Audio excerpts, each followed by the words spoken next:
Hi all, welcome back to my channel. So ನನ್ನ husband trip ಮುಗಿಸ್ಕೊಂಡು ಬಂದರು. ಅವರು ಭಾನುವಾರ ಬಂದರು ಟ್ರಿಪ್ ಮುಗಿಸ್ಕೊಂಡು. ಸೊ ನೆಕ್ಸ್ಟ್ ಫ್ರೈಡೇ ಅವ್ರ ಬರ್ಡೇ ಇತ್ತು. ಸೊ ನಾನು ಒಂದು ವೀಕ್ ಹಂಗೆ ಅವ್ರಿಗೆ ಸ್ಕಿನ್ ಕೇರ್ ಮಾಡೋಣ ಅಂತ ಅಂದ್ಕೊಂಡೆ. ಅವರಂದರು ಟ್ರಿಪ್ ಮುಗಿಸ್ಕೊಂಡು ಬರ್ತೇನೆ, ಅದಾದಮೇಲೆ ಸೊ ಏನಿದೆ ಅದು ಸ್ಕಿನ್ ಕೇರ್ ಮಾಡು ಅಂತ ಅಂದರು. ಸರಿ, ಓಕೆ, ಬರ್ಡೇಗೆ ಇನ್ನೂ 4 ಡೇಸ್ ಇದೆಯಲ್ಲ, ಸೊ 4 ಡೇಸ್ ಅವ್ರಿಗೆ ಸ್ಕಿನ್ ಕೇರ್ ಮಾಡೋಣ ಅಂದ್ಕೊಂಡೆ. ಬಟ್ ನಾನೇನೋ ಪ್ಲ್ಯಾನ್ ಮಾಡಿದೆ, ಬಟ್ ಅದು ಇನ್ನೊಂದೇನೋ ಆಯಿತು. 4 ಡೇಸು ಅವ್ರಿಗೆ ನಾನು ಸ್ಕಿನ್ ಕೇರ್ ಮಾಡೋದಕ್ಕಾಗಲಿಲ್ಲ, ಜಸ್ಟ್ 2 ಡೇಸ್ ಅಷ್ಟೇ. ಸೊ ಒಂದೊಂದು ದಿನ ಒಂದೊಂದು, ಯಾಕೋ ಒಂದಿನ ಎಲ್ಲ ಫುಲ್ ಬ್ಲ್ಯಾಕೆಟ್ಸ್ ಎಲ್ಲ ರಿಮೂವ್ ಮಾಡೋದು, ಇನ್ನೊಂದು ದಿನ ಫೇಶಿಯಲ್ ಏನಾದರೂ ಆ ಥರ ಮಾಡೋಣ ಅಂತ ಅಂದ್ಕೊಂಡೆ. ಬಟ್ ಆಗಿಲ್ಲ, ಜಸ್ಟ್ 2 ಡೇಸ್ ಅಷ್ಟೇ ನಾನು ಅವ್ರಿಗೆ ಈ ಥರ ಫೇಸ್ ಮಸಾಜು ಫೇಶಿಯಲ್ ಎಲ್ಲ ಮಾಡಿದೆ. ಫಸ್ಟ್ ಡೇ ಅವ್ರಿಗೆ ಜಸ್ಟ್ ನಾನು ಬ್ಲ್ಯಾಕೆಟ್ಸ್ ಏನಿದೆ ಅದೆಲ್ಲ ರಿಮೂವ್ ಮಾಡಿದೆ. ಸೊ ಸೆಕೆಂಡ್ ಡೇ ಬಂದು ಸ್ಕ್ರಬ್ಬು, ಪ್ಯಾಕು, ಫೇಶಿಯಲ್ ಆ ಥರ ಮಾಡಿದೆ. ಇನ್ನು ಥರ್ಡ್ ಡೇ ಬಂದು ಟೈಮ್ ಇರಲಿಲ್ಲ, ಸೊ ಹಾಗಾಗಿ ಸುಮ್ಮನೆ ಆದೆ. ಯೂಶ್ವಲಿ ನಾನು ಅವ್ರಿಗೆ ಈ ಥರ ಫೇಸ್ ಆಗಿರ್ಬೋದು, ಬಾಡಿಗೆ ಸ್ಕ್ರಬ್ಬು ಆ ಥರ ಎಲ್ಲ ಮಾಡಿಕೊಡ್ತಾ ಇರ್ತೀನಿ. ಪಾರ್ಲರ್ಗೆ ಹೋಗಿ ಮಾಡಿಸ್ಕೊಂಡು ಬರ್ತೀನಿ ಅಂದರು. ಬಟ್ ಎಲ್ಲ ಪ್ರಾಡಕ್ಟ್ಸ್ ಆಗಿರ್ಬೋದು, ಥಿಂಗ್ಸ್ ಆಗಿರ್ಬೋದು ಮನೆಯಲ್ಲೇ ಇದೆ. ಸೊ ನನಗೂ ಸ್ವಲ್ಪ ಮಟ್ಟಿಗೆ ಗೊತ್ತು. ಸೊ ಹಾಗಾಗಿ ಏನು ಬೇಡ, ನಾನೇ ಮಾಡ್ತೀನಿ ಅಂತ ಹೇಳಿದೆ.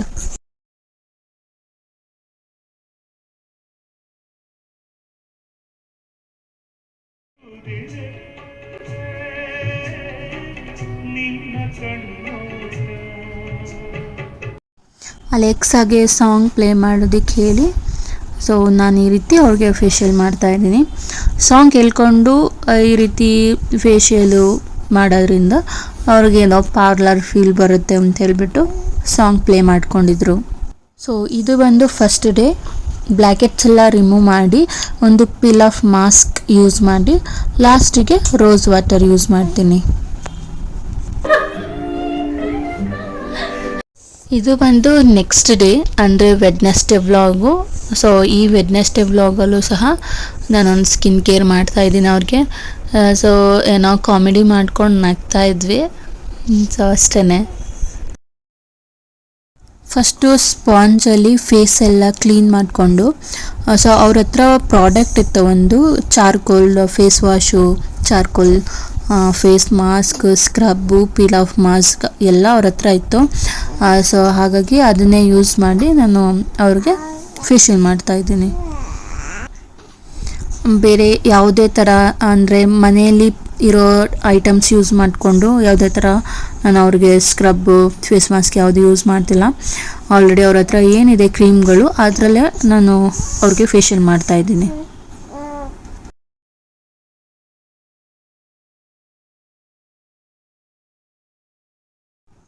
ಸೊ ಫೇಸ್ ವಾಶ್ ಮುಗೀತು. Next scrub. ಸೊ ಇದೇನಿದೆ ಚಾರ್ಕೋಲ್ ಸ್ಕ್ರಬ್ ಕ್ರೀಮ್, ಇದಕ್ಕೆ ಸ್ವಲ್ಪ ರೋಸ್ ವಾಟರ್ ಹಾಕ್ಕೊಂಡು ಸ್ಕ್ರಬ್ ಮಾಡಬೇಕು ಅಂತ ಹೇಳಿದ್ರು. ಅಂದರೆ ಕ್ರೀಮ್ನ ಫೇಸ್ಗೆ ಫಸ್ಟ್ ಹಾಕ್ಬಿಟ್ಟು ಸ್ಕ್ರಬ್ ಮಾಡ್ತಾ ಮಾಡ್ತಾ ಡ್ರೈ ಆದಮೇಲೆ ರೋಸ್ ವಾಟ್ರು ಹಾಕ್ಕೋಬೇಕು ಅಂತ ಹೇಳಿದ್ರು. ಬಟ್ ನಾನೇನು ಮಾಡಿದೆ, ಕ್ರೀಮ್ನ ಸ್ವಲ್ಪ ಕೈಗೆ ಹಾಕ್ಕೊಂಡು ಜೊತೆಗೆ ರೋಸ್ ವಾಟ್ರು ಮಿಕ್ಸ್ ಮಾಡಿಕೊಂಡು ಈ ರೀತಿ ಮಾಡ್ತಾಯಿದ್ದೀನಿ. ಅದನ್ನು ಸ್ವಲ್ಪ ಬೈದರು, ನಾನೊಂದು ಹೇಳಿದ್ರೆ ನೀನೊಂದು ಮಾಡ್ತೀಯ ಅಂತ.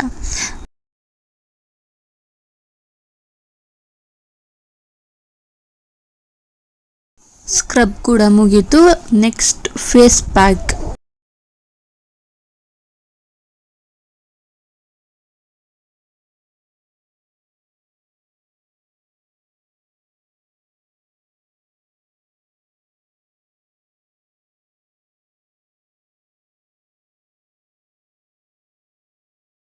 ಫೇಸ್ ಪ್ಯಾಕ್ ರಿಮೂವ್ ಮಾಡಿ ಫೇಸ್ ವಾಶ್ ಎಲ್ಲ ಆಗಿ ಲಾಸ್ಟಿಗೆ ಸ್ವಲ್ಪ ರೋಸ್ ವಾಟರ್ ತೊಗೊಂಡು ಈ ರೀತಿ ಅಪ್ಲೈ ಮಾಡ್ತೀನಿ.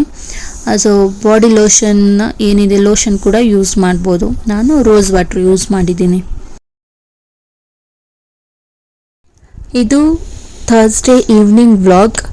ಅವ್ರ ಬರ್ಡೇ ಫ್ರೈಡೇ ಇರೋದ್ರಿಂದ ಥರ್ಸ್ಡೇ ಈವ್ನಿಂಗ್ಗೆ ಒಂದು ಶರ್ಟ್ ಅವ್ರ ಫ್ರೆಂಡ್ ಗಿಫ್ಟಾಗಿ ಕೊಟ್ಟಿದ್ದಾರೆ.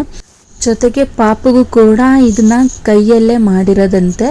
ಸೊ ಇದನ್ನು ಪಾಪುಗೆ ಕೊಟ್ಟು ಕಳಿಸಿದ್ದಾರೆ. ಮತ್ತು ಗೋಬಿ ತಿನ್ನಬೇಕಂತ ಅನಿಸ್ತು. ಸೊ ಗೋಬಿ ತರಿಸ್ಕೊಂಡೆ ಹಸ್ಬೆಂಡ್ಗೆ ಹೇಳಿ. ಸೊ ಹೊರಗಡೆ ಫುಡ್ ಎಲ್ಲ ತಿಂತಾಯಿದ್ದೀನಿ ನಾನು. ಜೊತೆಗೆ ಪಾಪುನ ನಾನು ಆ ಚಿಕ್ಕತ್ತೆ ಮಗಳಿಗೆ ಹೇಳಿದೆ ನೋಡ್ಕೊ ಅಂತ. ಸೊ ಅವಳು ಬರ್ಕೊತ ನೋಡ್ಕೊತಾ ಇದ್ದಾಳೆ. ಅವಳು ಲೆಫ್ಟಿ, ಸೊ ಎಡಗೈಲಿ ಬರೀತಾಳೆ, ಬಲಗೈಲಿ ಈ ಥರ ಆಟ ಆಡಿಸ್ತಾ ಇರ್ತಾಳೆ. ಸ್ವಲ್ಪ ಕಿಚನಲ್ಲಿ ಕೆಲಸ ಇತ್ತು. ಸೊ ಹಾಗಾಗಿ ಅವಳಿಗೆ ಹೇಳಿದೆ ಪಾಪನ ನೋಡ್ಕೊತ. ಸೊ ನಾನು ನೋಡ್ಕೊತೀನಿ, ಅದಕ್ಕೆ ನೀವು ಹೋಗಿ ಮಾಡ್ಕೊಳ್ಳಿ ಕೆಲಸ ಅಂತ ಅಂದು. ಅದಾದಮೇಲೆ ಬಂದು ಫಸ್ಟು ನಾನು ಗುಲಾಬ್ ಜಾಮೂನ್ ಮಾಡೋಣ ಅಂತ. ಯಾಕಂದರೆ ಗುಲಾಬ್ ಜಾಮೂನ್ ಅಂದರೆ ಸೊ ನನ್ನ ಹಸ್ಬೆಂಡ್ಗೆ ಇಷ್ಟ. ಅವರೇ ಕೇಳಿದ್ರು ಬಾಯಿ ಬಿಟ್ಟು ಗುಲಾಬ್ ಜಾಮೂನ್ ಮಾಡಿಕೊಡು ಅಂತ.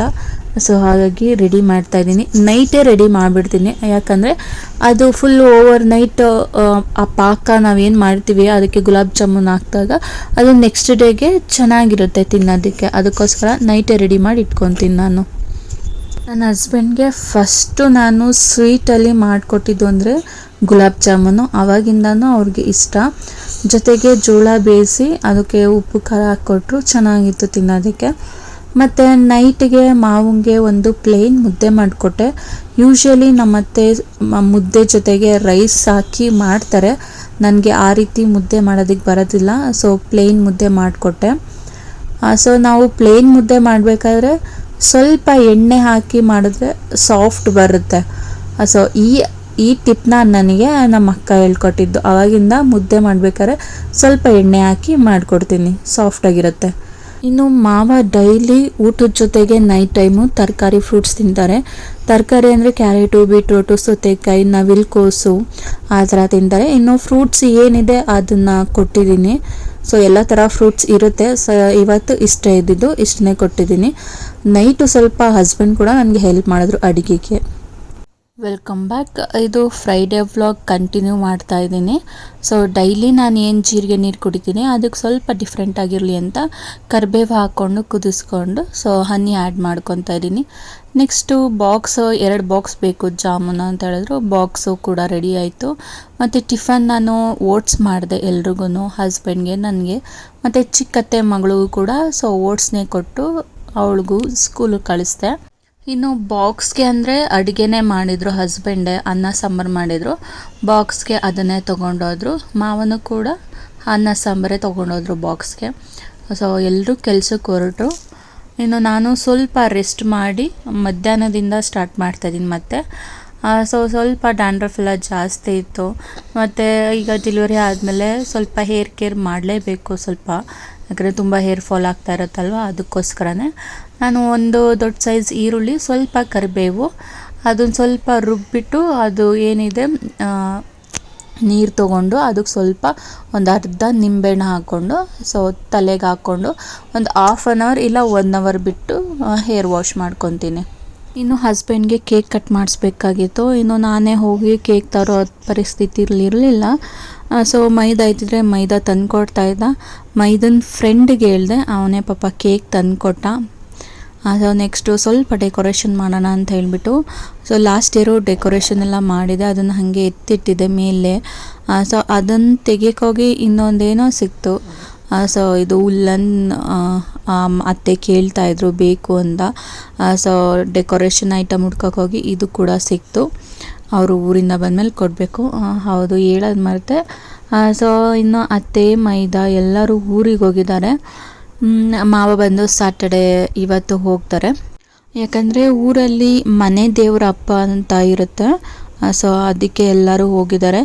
ನಾನು ಹಸ್ಬೆಂಡು ಪಾಪು ಹೋಗಲಿಲ್ಲ, ಮನೆಯಲ್ಲೇ ಇದ್ದೀವಿ. ಯಾಕಂದರೆ ಇವಾಗ ಪಾಪು ಇದೆ ಅಲ್ವಾ, ಜನನೂ ಜಾಸ್ತಿ ಇರ್ತಾರೆ ಅಲ್ಲಿ, ನೆಂಟರು ಎಲ್ಲ ಬಂದಿರ್ತಾರೆ.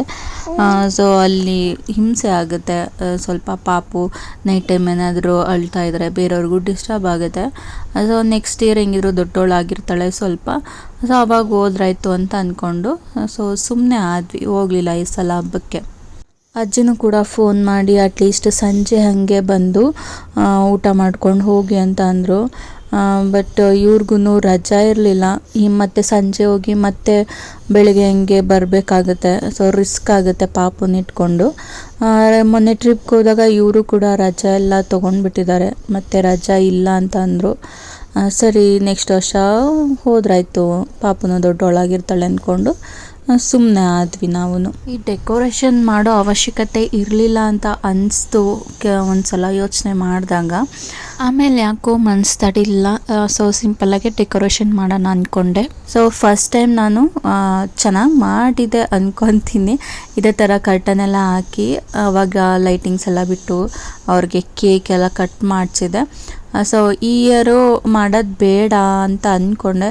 ಬಟ್ ಯಾಕೋ ಮೇಲೆ ಸರಿ ಮಾಡೋಣ, ಏನೋ ಒಂದು ಸ್ವಲ್ಪ ಸಿಂಪಲಾಗೆ ಮಾಡೋಣ, ಒಂದು ಅರ್ಧ ಗಂಟೆ ಆಗ್ಬೋದೇನೋ ಅಷ್ಟೇ ಅಂತ ಹೇಳ್ಬಿಟ್ಟು ಸ್ಟಾರ್ಟ್ ಮಾಡಿದೆ. ಪಾಪುನು ಹೆಂಗಿದ್ರು ಮಲ್ಕೊಂಡಿದ್ಲು, ಅವಳು ಎದ್ದೇಳಷ್ಟರಲ್ಲಿ ಸೊ ರೆಡಿ ಮಾಡಿಬಿಡೋಣ ಅಂತ. ಜಸ್ಟ್ ಇದು ಕರ್ಟನ್ ಎಲ್ಲ ನಾನು ಆನ್ಲೈನಲ್ಲೇ ತೊಗೊಂಡಿದ್ದು. ಕರ್ಟನ್ ಹಾಕಿ ಸುಮ್ಮನೆ ಜಸ್ಟ್ ಲೈಟ್ ಬಿಟ್ಟು ಬಲೂನ್ ಎಲ್ಲ ಹಾಕೋದು ಬೇಡ ಅಂದ್ಕೊಂಡೆ.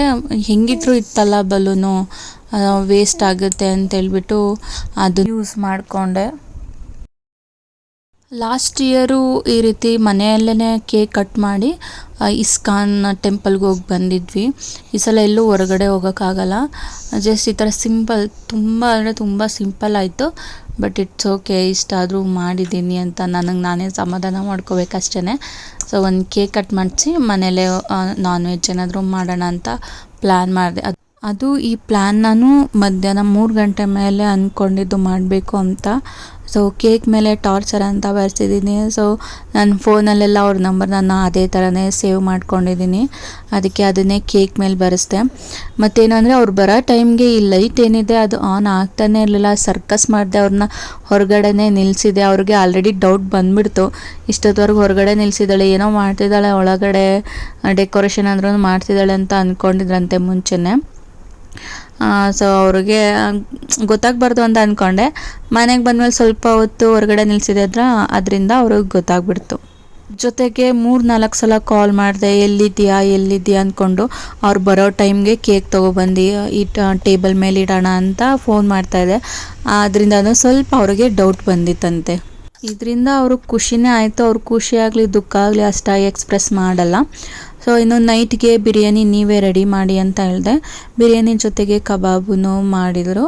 ಸೊ ಡಿನ್ನರ್ ಕೂಡ ತಿಂದು ಲಾಸ್ಟು ಇದು ನನ್ನ ಫೇವ್ರೆಟ್ ಸಾಂಗ್.